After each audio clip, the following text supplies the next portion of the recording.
آج میں انشاءاللہ ایک دعا کے اوپر بات کروں گی جو نبی صلی اللہ علیہ وسلم بہت کثرت سے مانگتے تھے. اس دعا میں 8 چیزوں سے پناہ مانگی گئی کہ یا اللہ ہماری زندگی سے 8 چیزیں نکال دے. وہ دعا ہے اللہم انی اعوذ بک من الہم والحزن والعجز والکسل والجبن والبخل ودلع الدین وغلبۃ الرجال. اے اللہ میں تیری پناہ مانگتا ہوں ہم اور غم، عاجزی اور سستی، بخل اور بزدلی اور قرضداری کے بوجھ سے اور ظالم لوگوں کے اپنے اوپر غلبے سے. ہماری یہ زندگی بہت چھوٹی ہے آخرت کے مقابلے میں. جب سے اللہ تعالیٰ نے دنیا کو بنایا ہے اس پر ایک طویل زمانہ گزرا ہے. پھر اس کے بعد ہم دنیا میں آئے ہیں اپنی اپنی باری پہ. پھر اس کے بعد پھر موت ہے، موت کے بعد قبر میں جانا ہے، اور قبر کے بعد جب اٹھنا ہے تو حشر کا میدان ہی 50,000 سال کا ہے، اور پھر اس کے بعد جنت اور جہنم جو کبھی ختم ہی نہیں ہوگا. تو ان سارے فیزز میں آپ دیکھیے کہ وہ زندگی جو اس وقت ہمارے پاس ہے وہ کتنی چھوٹی ہے. ہم سے پہلے جو وقت گزرا ہے اللہ تعالیٰ قرآن مجید میں فرماتے ہیں هل أتى على الإنسان حين من الدهر لم يكن شيئا مذكورا. کیا انسان پر زمانے کا ایک طویل وقت ایسا نہیں گزرا کہ وہ کوئی قابل ذکر چیز بھی نہ تھا.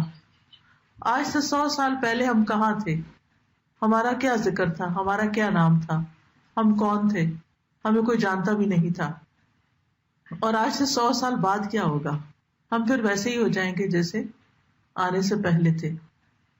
آنے سے پہلے کا وقت تو ہمیں کچھ یاد نہیں، لیکن جب ایک دفعہ انسان دنیا میں آ جاتا ہے اور اس کے جسم کو روح مل جاتی ہے تو پھر اس کے اوپر کچھ ذمہ داریاں عائد ہوتی ہیں.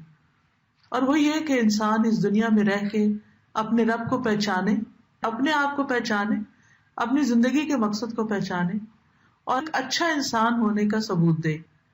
اور اچھا انسان ہونے کے 2 بڑے پہلو ہیں. ایک یہ کہ جس نے ہمیں پیدا کیا ہے وہ ہم سے کیا چاہتا ہے، اس کی مرضی کے مطابق رہیں.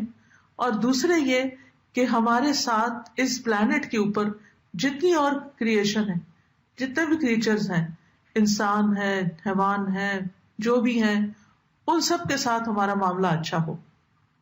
خود بھی جئیں اور دوسروں کو بھی جینے دیں. خود بھی انسان بن کے رہیں اور دوسرے سب کے بھی حقوق کو سمجھیں.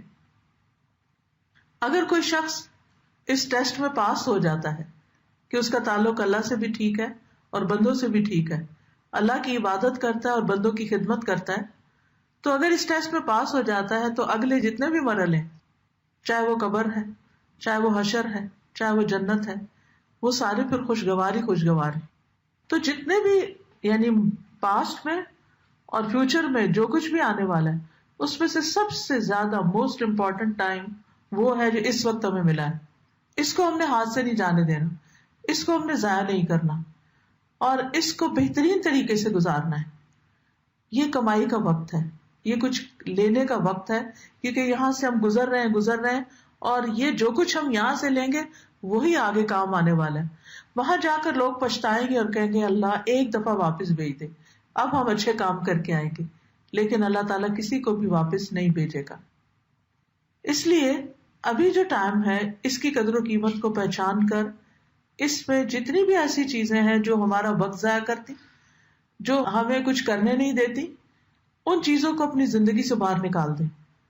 لیکن بعض اوقات یہ ساری چیزیں ہمارے اوپر حاوی ہو جاتی ہیں اور ہم بالکل بیکار ہو جاتے ہیں.